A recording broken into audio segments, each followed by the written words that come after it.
This is Forging the Man with Keaton Wilson.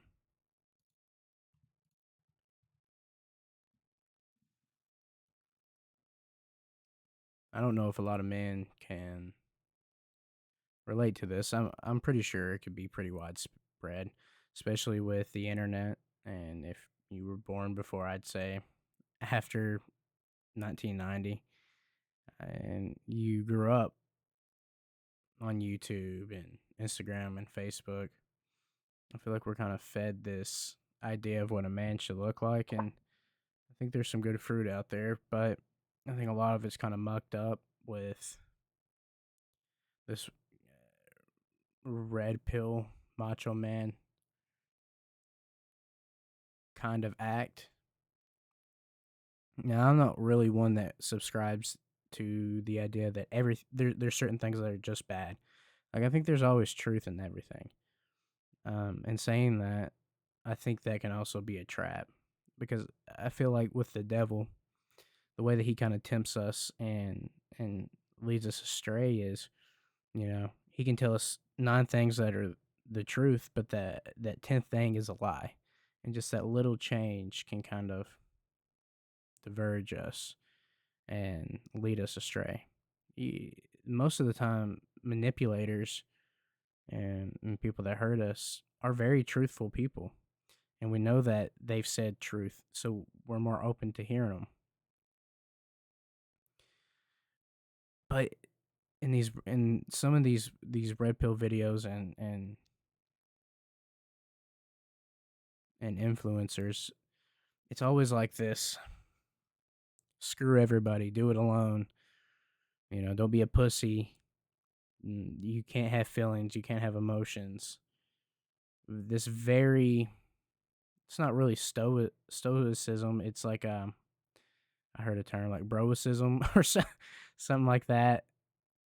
It's not. That's not really stoic. Being stoic is embracing those emotions and realizing that they're real.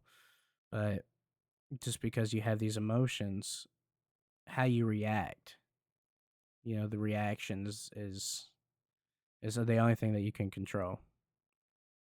And that's the only thing that you should really worry about. Not what happens to you, but how you can react to things. I feel like with a lot of these red pill influencers and YouTube channels, it's targeting young men that have this fake fantasy version of what masculinity is. And it seems like it's a lot of people that were hurt, by women or by men in their life. And so it's this attitude of screw it, I'm just going to be the richest person, be the most attractive person. And it's out of the sense of not for themselves. It's in the sense of revenge, which is not a good burning fuel. I can speak from personal experience. It burns quick. Sure, it can be a good catalyst, but you can't have your fire going on all night from it. But I think it kind of leads into this, a lot of men that kind of cling on to this red pill idea of what a man is. Um, it's due to a lot of young men being emotionally isolated.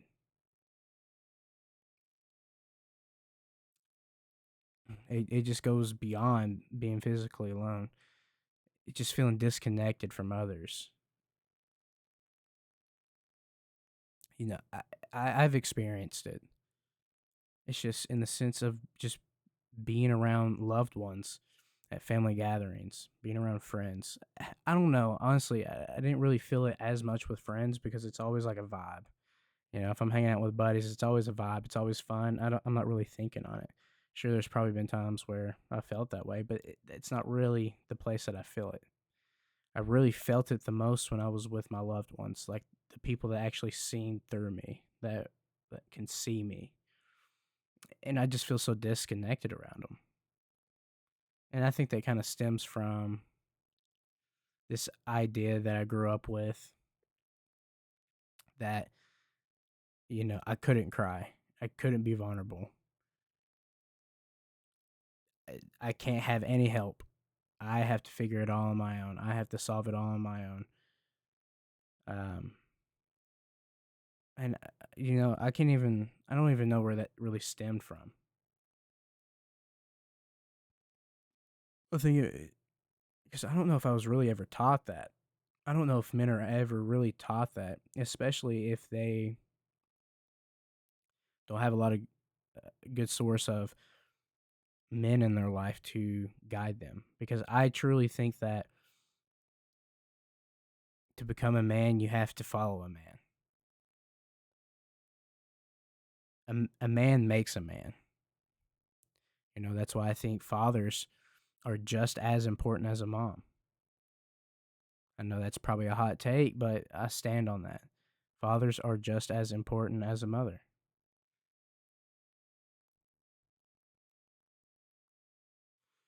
And I think we're really seeing the fruit of that in this day and age. Just so many men not stepping up to the plate.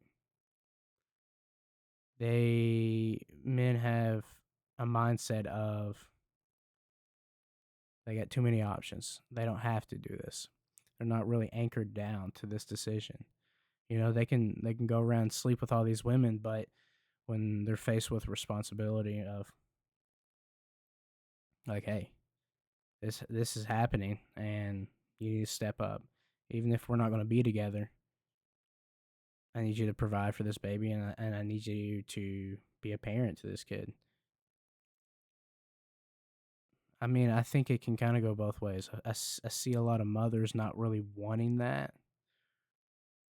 Like, I see a lot of selfish mothers that it's just like, I'm doing this on my own. And it's like, screw the father. I don't need a man. And I think that's toxic, and I think that's setting your child up to have a lot of insecurities and a lot of bad thinking patterns and habits. And I think it's setting your child up for failure. But on the other hand, I see a lot of fathers that don't want to be anchored down and they still want to ramble. They just don't want that responsibility or accountability. I mean, they don't, and I understand it. I understand it, but I don't respect it because it's how can you expect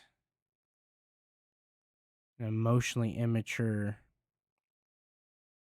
person that can't even take accountability or responsibility for the little things in their life to do that for a human child, for a mother, for his woman.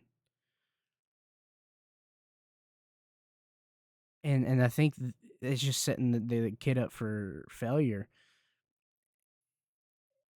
And then they don't have that guidance of the father to kind of guide them through. Hey, it's okay to be emotional, but there's a time and place for it. So there's a time to work, and then there's a time to figure that out. And I think emotional isolation can really kind of stem from that child, from that boy not having that strong male source in his life to become emotionally isolated, because you got to look at the media that they're consuming, whether that's comic books, video games, movies. Just a personal example. I'm still a big fan. I love the 007 movies. James Bond. James Bond is cool. He's suave. He's good with the ladies. He's a hard worker. He's just skilled and talented, and he's just a cool person. You never really see him being emotional. They never show that, or if it does, it's like in a cool masculine like way, But it's like really never there.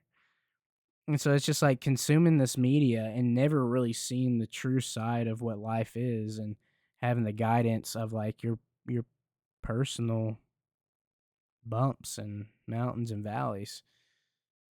It just sets a kid up. So say you grew up on comic books or whatever, and you're never seeing these strong men that you look up to and idolize ever have to deal with emotional problems. So it's like, okay, well, I'm gonna model myself after this person. They're never crying. They always figure it out on their own. They never need help. They're not weak, and I think that just it's harmful in a way because it just shows just the tough. I think a man is a warrior and a poet, so it's okay to quote unquote be soft sometimes. It's okay to vent, but I think the difference in saying that is learning when and who you can vent and be vulnerable around. You can't just be vulnerable around everyone. You can't just vent to everyone. You have to learn to control your emotions, and in doing that is to be in tune with your emotions. So in a sense it's like we're kind of taught in a way that being emotional is weak. So we kind of shut down our inner world of emotions, and it kind of disconnects us from what makes us human is those emotions.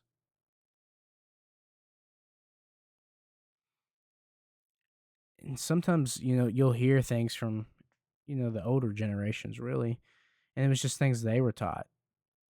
You see some of the older guys with a lot of insecurities, and they need to work on a lot of things within their life because just look at the time that they were in. It's just a lot of man up, handle your business, don't cry. A man doesn't complain.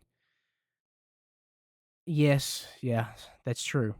And I think we all can benefit from hearing that sometimes.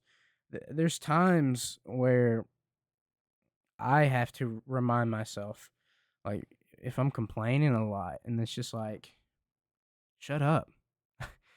Who cares? Stop complaining. But when I do that, I try to go a little deeper in that. Why am I complaining? Is there something that I can do to not complain about this? Is this something is it something that I can fix, or is it something that I have to endure? I think that's a really good question to ask yourself. Can I fix this, or I have to endure it? You know?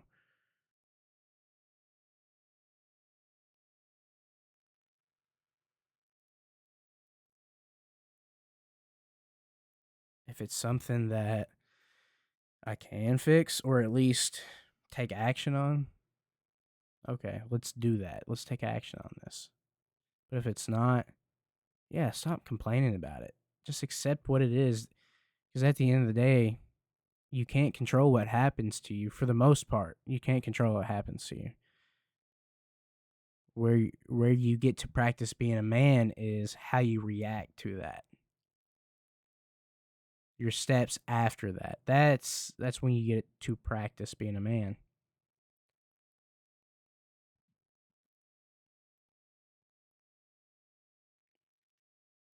So there's a time and a place for man up and don't cry. If I'm doing something and it needs my focus and it needs me to be at, you know, just like a strength mode, like I just need to kind of just endure this. That's the time for the man up, don't cry. But maybe that was really tough on me. Maybe that was a big risk and an emotional stretch for me. It was very taxing on me. Then it's like, okay, after and that's something that can also kind of keep you going. Like if you feel like giving up, what like you say you're doing a big project at work. I remember there was a time, and I really can't go too much into it. Um, I just can't go into it. But there was something I was working on at work a couple years back, and it was a very big project. And so I would come into the office, just work all day, just nonstop working. I had a team at the time, and we would just work all day, and I was calling shots, and I was probably 19 years old. Not that, and that's not, I'm kind of going off on a side road, but I think it's important to say I was a very young man. I don't even know if I'd even really call myself a man at the time. I was a boy, and I was given this big project. It was a blessing, and I learned so much from it, and I thank God for it every day.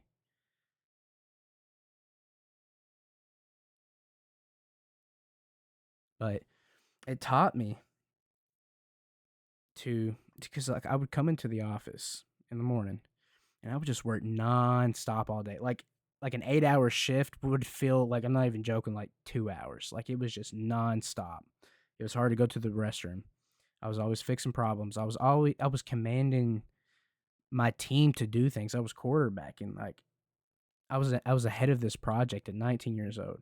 So I didn't really know how to navigate. Like I had mentors around me, and like there's one mentor I have.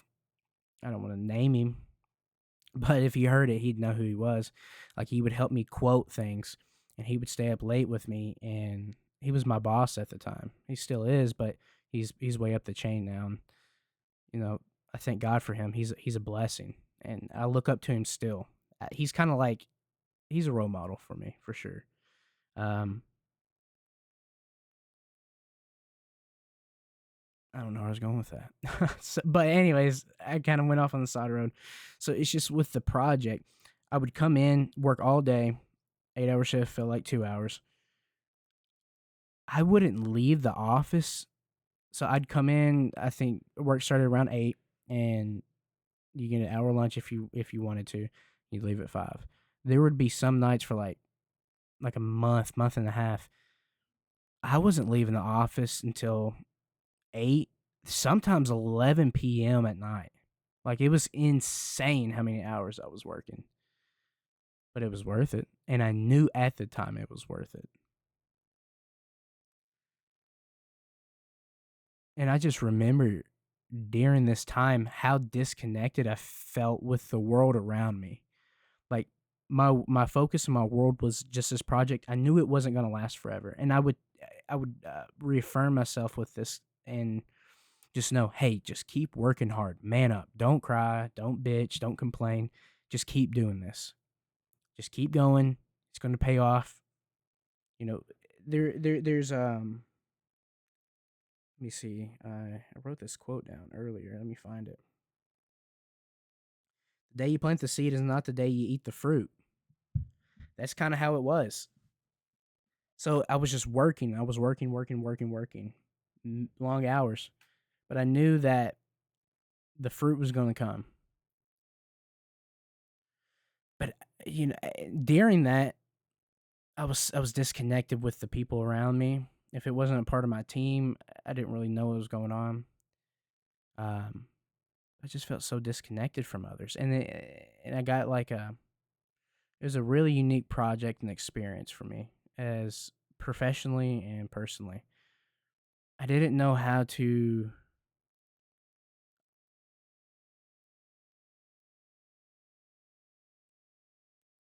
I didn't really know how to interact outside of that project there for a little bit. But afterwards is where I but during it I needed that. I needed that focus. I didn't need to connect with anyone around me because the time was just to focus solely on this. Because I knew it wasn't gonna last forever, and it's just like, all right, let's just perform as much as we can. After the fact, when the project went away, okay, I had to process all my emotions and I had to process what I did. Hey, look at what this was, look at what you've accomplished. And like I said, I don't think your age really, it's your mind, it's not your age.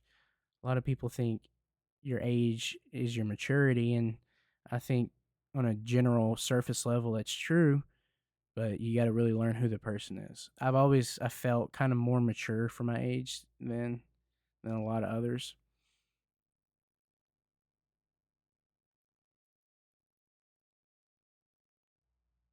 But I just needed to I didn't really have too much guidance in that. And I had to figure out, okay, we were on such a high, now we're on the low. This is the time to where If you need to cry, this is the time to cry. This is where you need to connect with yourself and process everything that happened. That I feel like that's when it's okay to kind of be isolated in a sense. So during the project, I needed to be focused. I honestly kind of needed to be emotionally isolated. I didn't really need that noise around me. Now, after the fact, is processing and and looking at what I did and learning the lessons and allowing it to grow me. Let that success grow me.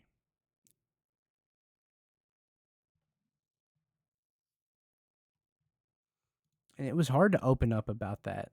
And it always felt like if I was to talk with people about it, it's something I still struggle with today. For some reason, I don't know. But it's just like trying to talk, because it's like, how do I talk to someone about this project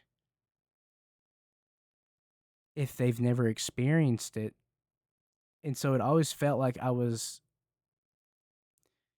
bragging if I ever try to talk to anybody about it.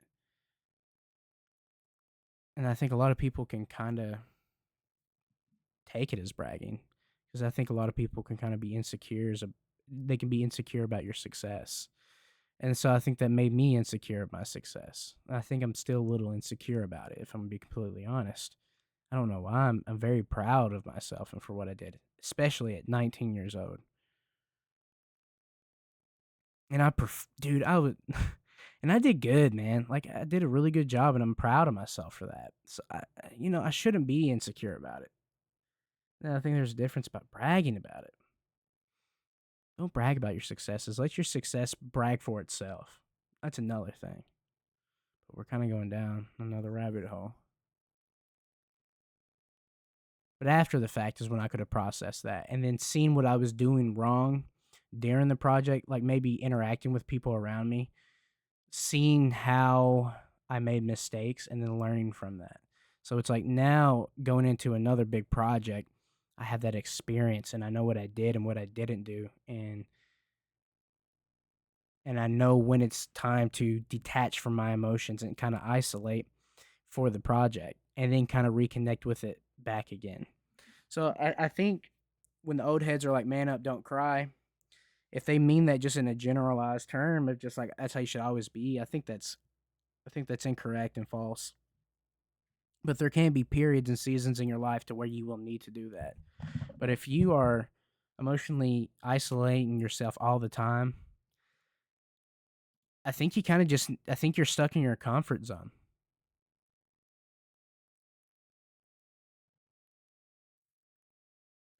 I don't think I think you're afraid to die, maybe. Maybe you're afraid to die. I don't know. Is it you're afraid to die or are you afraid to live? I think we're afraid to die so we don't live sometimes.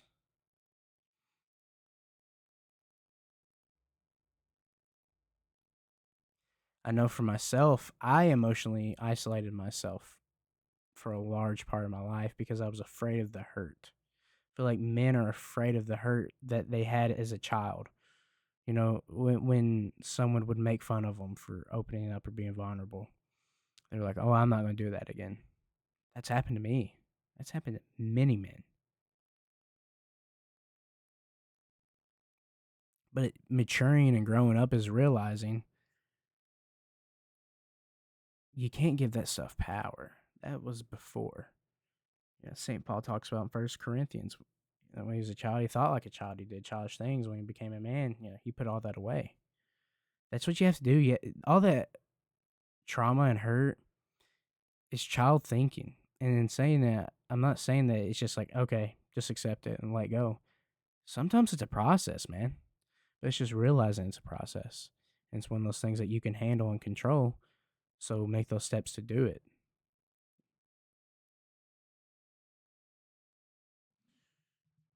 Finding a group of men in safe space to open up with these emotions. So I mean, I have a couple buddies. I try not to. I've kind of shrank my circle a little bit, and I try not to let my circle get so big. Like you gotta when you have friends, you have to realize not every friend is the same caliber of friend. I think you can get that kind of confused and think friend is just it's just that's the term that all of the people that you have in your life should hold. But there's like it's like a tier list. Um, and like you can kind of have like friends in different categories and subgroups as well. Like maybe I have a couple drinking buddies and we just talk about shooting pool, chasing girls, and um, how work's going. You know, just kind of like surface level bro talk. And then maybe like you'll have like some of your work buddies, and you'll just talk about projects and work, and I don't know, just like work things. And then you'll have like advice friends, like you'll go to for advice or mentors. And it's just like you can have those deep philosophical questions, and those typically are the people that are emotionally mature enough to open up with and to release those emotions and vent to.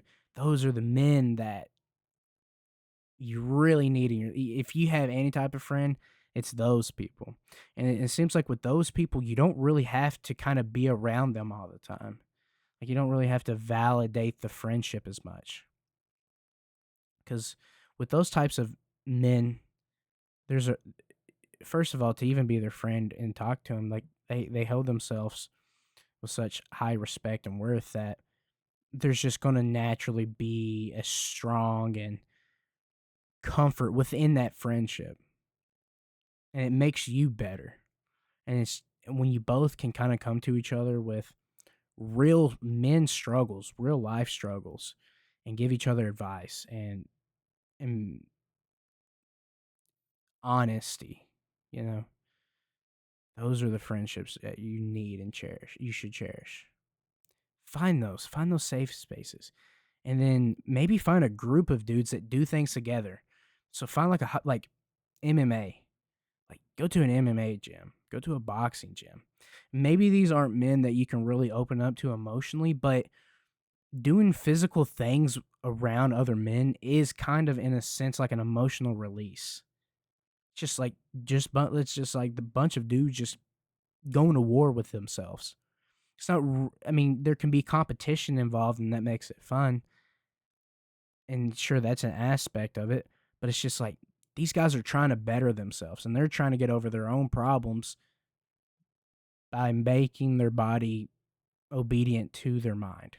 And there's something empowering and emotionally releasing in that. So maybe find like an MMA gym or whatever that looks like to you. I mean, it doesn't have to be training. Maybe it's CrossFit or just do something tough with your body. I feel like men aren't really equipped and prepared for their biological responsibilities. It's just a harsh, I don't even think it's not even really a harsh reality. It's just reality. And I don't think it's a bad thing. If anything, I frame it as I'm excited I get to do this. This makes me feel valued and needed. Men are often valued by what they do, whether they succeed, protect, and provide, not who they are on the inside.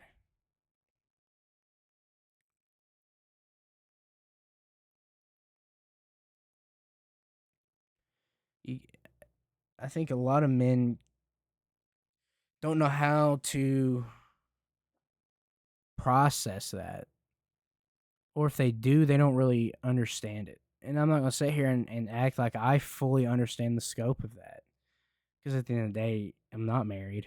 I don't have a I'm not I don't have a wife that I'm responsible for her safety and fulfilling her needs. I don't have that.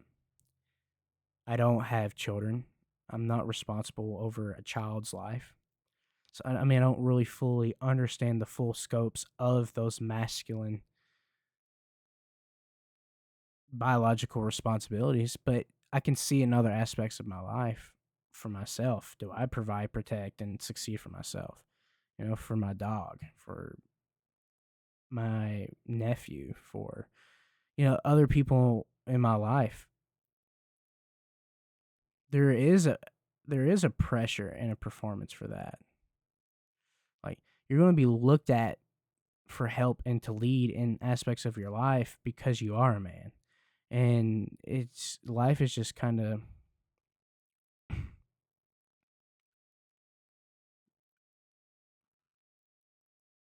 you shouldn't shy away from that. I think there's like I said, there's performance pressure in that. I think we can kind of crumble under that pressure. It's because we've not been conditioned and built up from a child up. And it's just like you got to do that yourself, man. It's just you got to take that step for yourself and learn these things for yourself. And then doing that is taking risk and building up courage to do things and try to connect with others. Just taking the step is just taking a step is just going to get you so much further than not taking a step. You don't even have to have a plan. You don't have to plan these things out. Just take a step in a direction. Eventually, as you're walking down a path, you can see the path. You can see the patterns of the path, and then you'll start noticing other paths around you. You can walk those paths. And so as you're taking steps, you'll see the plan unfold.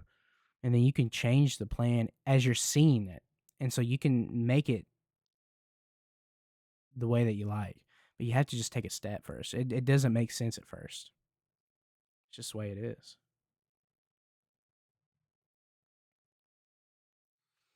I think we don't know who we are.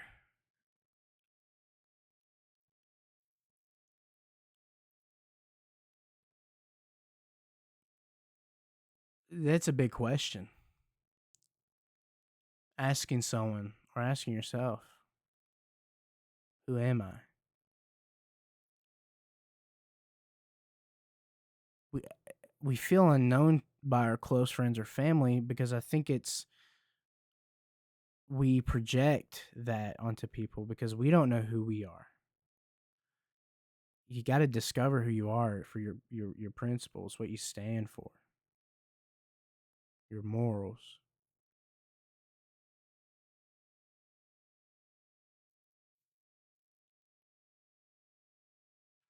And it seems like when you isolate your emotions and isolate your person, you start to use distractions to kind of numb that void instead of trying to figure out what that void is and to fill it up with dirt and to make it solid so there's no hole there. It's just we're just numbing it. We're distracting ourselves from the source of the problem. And so like you'll see a lot of insecure people or like arrogant people. Like how like you'll see a person and like for the most part it's just like it kind of in a sense aggravates me if it's an older person because it's like I can just tell that you've been numbing with things. Just like a hard-headed person. Like you can't have a conversation with them because they know everything, they know this and that. And you can just like really tell the people that have tried and really do the work to become a better person and just kind of used things to numb themselves. And numbing yourself can be all kinds of things. Like I mean, sure it can be bad things like drugs, porn, sex, alcohol, gambling. It can be stuff like that, but it can also be numbing it with other distractions like playing video games. Um, I think working out can be a distraction if you're using it to numb things instead of connect and try to better yourself. Like I feel like there can be a fine line with that. Work's another one. It's just diving into your work and just letting all that outside world just pass you by. You got to do the deep work. Figure out the source of it. Why who am I? That's what you need to be figuring out first. Who am I? What do I like to do? Do I do the thing that I'm doing right now? Do I do that because I want to do it, or because I feel like I have expectations or obligations to do this? Why am I doing these things, and who am I? Ask yourself that, and it might take you a while to answer it. Take a step in a direction, you'll figure it out. I think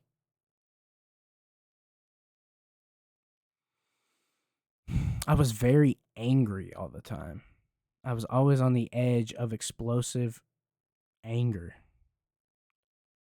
I didn't know why.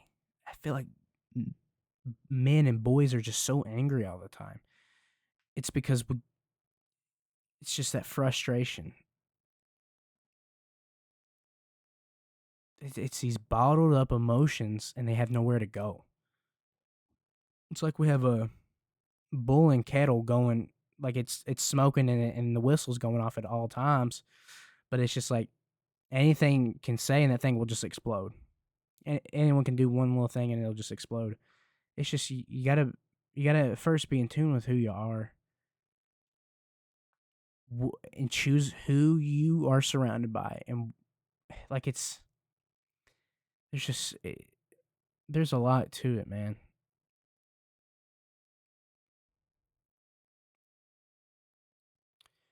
Figure out who you are. Figure out your friend circle. Find safe spaces and people to talk to, and do things that you want to do. Now, I know that's not always the case for people that have families. It's like, I can't quit my job. I have these responsibilities. Okay, sure. Maybe you can't, but maybe you can put your resume out there. Maybe you can find other career paths that pay as much or have the potential to pay more.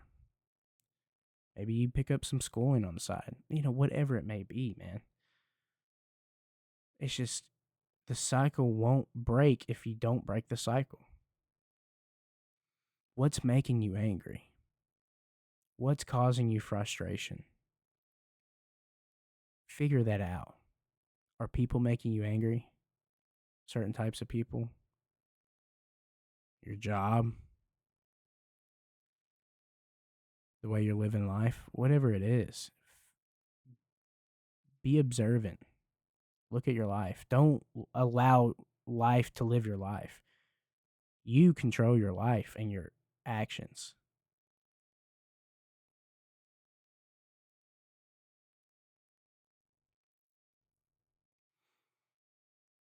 It's okay to have emotions too. It's okay to feel sad. It's okay to cry. It's okay to do this and that. It's okay to grieve, and it's okay to be heartbroken. It's okay to be excited. I feel like that's another one. Like, we got to be nonchalant all the time.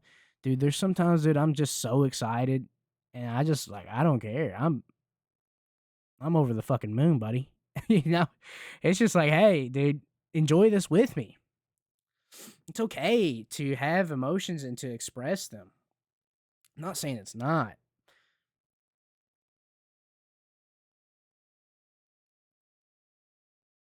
You you can't, if you're feeling alone, start doing that work, and then don't stay alone. Don't isolate yourself further from people. Even if you do feel disconnected from people, just keep being around people. There's a couple good examples.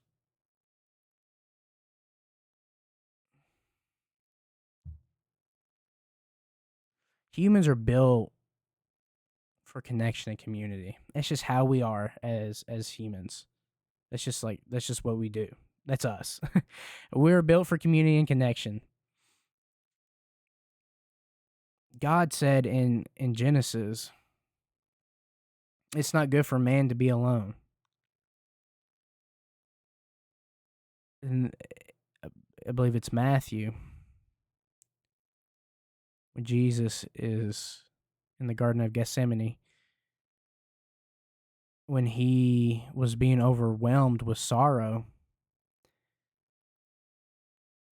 we see Jesus invite three of his closer disciples, Peter, James, and John. That was like his kind of inner circle within the circle. we see him invite them to stay close with him in the Garden of Gethsemane as he is being overwhelmed with sorrow. It's Jesus being vulnerable and needing that community and needing his brothers to be connected with him. That's what we need to do. We need to model ourselves after God in the garden. Find you a small community. Just connect with some bros, dude. Emotions are not weakness. It's how we allow those emotions to when we allow our emotions to overcome us and we can't control those emotions, that's weakness. Having emotions is not weakness. Strength is knowing when and where I can be vulnerable, with who I can be vulnerable with, because you have to do it. It's just setting yourself up for success and finding these safe spaces.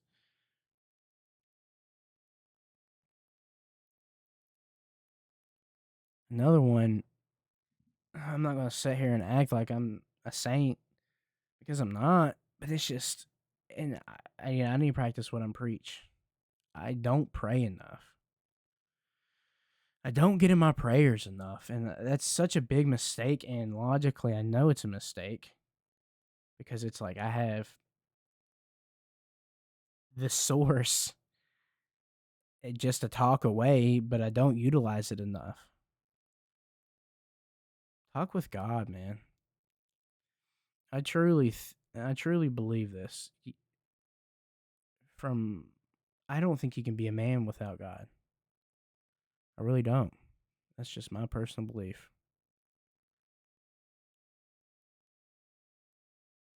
Whatever God looks like to you is what God looks like to you. I believe God is Father, Son, and Holy Spirit, especially Jesus, as he became incarnate in flesh.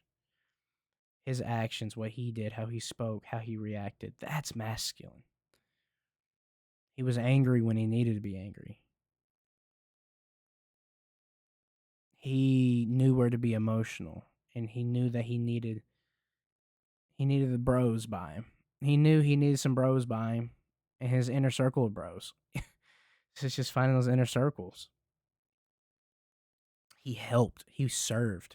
Jesus said, the Son of Man did not come to be served, but to serve.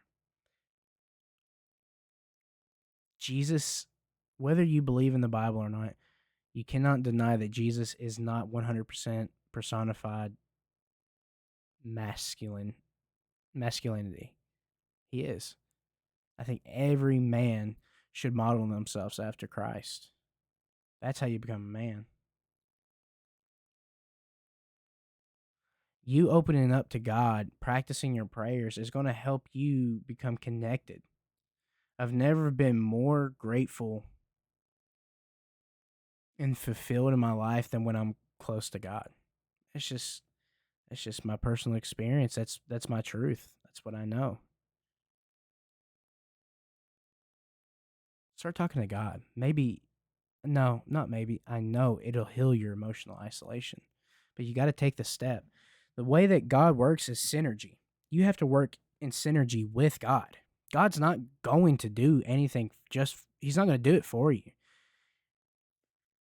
He requires us to make the steps. He's there, but it's like a baby. It's when the dad's like, "Come on, walk to me." We're the baby. We got to take those steps. Though they're scary, but we know that our dad's there to catch us if we were to fall, but we have to take the risk and the steps to walk to our Father. But he'll catch us if we fall. Start making steps. Stop being scared. You don't even have to stop being scared. You're gonna be scared all the time, man. It's just being comfortable being scared. I'm scared all the time when I do things. I just do it anyways.